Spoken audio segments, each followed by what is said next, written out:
I'm sure you've heard the news. Social media is where it's at. Let's make sure your profiles are top-notch with these 5 simple steps. Step 1, pick a killer profile pic.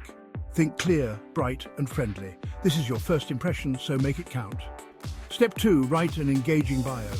Keep it short and sweet, but let your personality shine. A fun fact or a quirky trait will make you memorable. Step 3, stay consistent. Use the same handle, profile pic, and theme across all platforms. This builds your brand and makes you easily recognizable. Step 4, post regularly.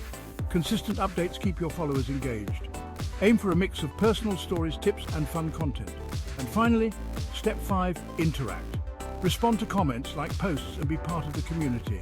Social media is all about connection, so be social. There you have it, folks. 5 easy steps to mastering your social media profiles. Now go out there and shine.